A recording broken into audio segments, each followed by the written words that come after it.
നിലമ്പൂർ ഉപതെരഞ്ഞെടുപ്പിൽ മത്സര ചിത്രം ഇന്ന് തെളിയും. നാമനിർദ്ദേശ പത്രിക പിൻവലിക്കുന്ന അവസാന തീയതി ഇന്നാണ്. PV അൻവർ മത്സരരംഗത്ത് ഉണ്ടാകുമോ എന്ന് ഇന്നറിയാം. പഞ്ചായത്തുകൾ കേന്ദ്രീകരിച്ചുള്ള സ്ഥാനാർത്ഥികളുടെ പര്യടനം ഇപ്പോൾ തുടരുകയാണ്. നിലമ്പൂരിൽ നിന്ന് വിപിൻ സി വിജയൻ ചേരുന്നു. അതുപോലെ സുഹൈൽ മുഹമ്മദും നമുക്കൊപ്പം ചേരുന്നുണ്ട് വിവരങ്ങളുമായി. ആദ്യം പത്രിക പിൻവലിക്കലിൻ്റെ അവസാന തീയതിയാണ്. Good morning to both of you. Vipin C Vijayan, യഥാർത്ഥത്തിൽ PV അൻവറിന് വീണ്ടും ഒരു ആശ കൊടുത്തിരിക്കുകയാണോ കെ സുധാകരൻ? അദ്ദേഹം മത്സരത്തിൽ ഉറച്ചു നിൽക്കുമോ? മാത്രമല്ല, ഇന്നലെ തൃണമൂലിലെ തന്നെ അഡ്വോക്ക് സമിതി പ്രസിഡന്റ് രംഗത്ത് വന്നിരുന്നു.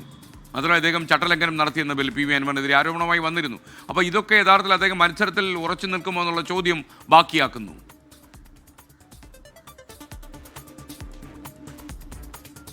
Good morning SKN. മത്സരത്തിൽ ഉറച്ചു നിൽക്കുമെന്നുള്ളതാണ് അൻവറുമായി ബന്ധപ്പെട്ട ക്യാമ്പ് ഇപ്പോഴും പറയുന്നത്. പക്ഷേ മറ്റെന്തെങ്കിലും രീതിയിലുള്ളൊരു നീക്കം ഉണ്ടാകുമോ എന്നുള്ളത് തന്നെയാണ് രാഷ്ട്രീയ ആകാംക്ഷ. ഇന്നാണ് നാമനിർദ്ദേശ പത്രിക പിൻവലിക്കുന്നതിനുള്ള അവസാന ദിവസം. ഇന്ന് 3 മണിവരെയാണ് പിൻവലിക്കാനുള്ള അവസാന സമയം. അപ്പം തന്നെ പെരിന്തൽമണ്ണ സബ് കളക്ടറാണ് വരണാധികാരി. അവർക്ക് മുന്നിൽ 18 പത്രികകളാണ് ഇതുവരെ എത്തിയിരിക്കുന്നത്. അതിൽ 7 എണ്ണം തള്ളിയിരിക്കുന്നു. അതിലൊന്ന് തൃണമൂൽ കോൺഗ്രസ് സ്ഥാനാർത്ഥിയായി മത്സരിക്കാനുള്ള PV അൻവറിൻ്റെ പത്രികയായിരുന്നു. PV അൻവർ ഇതുവരെയും ഒരു കൺവെൻഷനുകളുമൊക്കെയായി സജീവമാകുന്നില്ല എന്നുള്ളതാണ് ഇത്തരത്തിലുള്ളൊരു ചർച്ചയ്ക്ക് തന്നെ ഒരു കാരണമായിരിക്കുന്നത്. ഇന്നലെയാണ് അദ്ദേഹം ഒരു പൊതുപരിപാടികളിൽ പങ്കെടുത്ത് തുടങ്ങിയിട്ടുള്ളത്.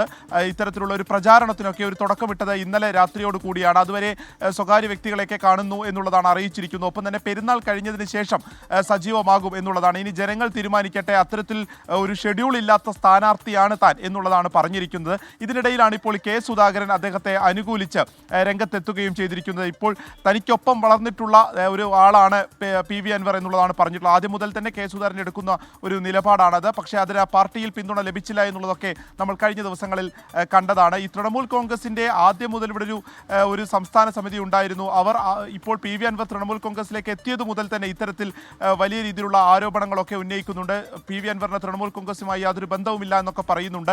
പക്ഷേ ദേശീയ നേതൃത്വം അൻവറിൻ്റെ കൂടെയാണ് എന്നുള്ളതാണ് പല പ്രസ്താവനകളും റിപ്പോർട്ടുകളൊക്കെ കാണുമ്പോൾ നമുക്ക് മനസ്സിലാവുന്നത്. ഒപ്പം തന്നെ ഡെറിക് ഒബ്രയൻ ഉൾപ്പെടെയുള്ളവർ PV അൻവറിന് വേണ്ടി കേരളത്തിലേക്ക് എത്തുകയും ചെയ്തിരിക്കുന്നു. പക്ഷേ ഇവർ തമ്മിലുള്ള ഒരു തർക്കം ഇപ്പോഴും നിൽക്കുകയാണ്. അതിൻ്റെ ഭാഗമായിട്ടാണ് സംസ്ഥാന സമിതി എന്നുള്ള നിലയ്ക്ക് തൃണമൂൽ കോൺഗ്രസ് ഇപ്പോൾ ഒരു പരാതി കൊടുത്തിരിക്കുന്നത് കലക്ടർക്ക് ഉൾപ്പെടെ.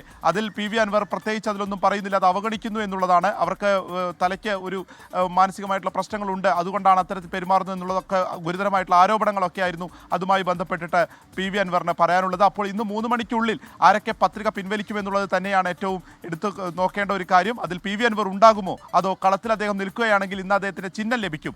ഓട്ടോറിക്ഷയാണ് അദ്ദേഹം ഏറ്റവും മുൻഗണന നൽകുന്ന ഒരു ചിഹ്നം. കഴിഞ്ഞ 2 തവണയും ജയിച്ചത് ഓട്ടോറിക്ഷ ചിഹ്നത്തിലായിരുന്നു.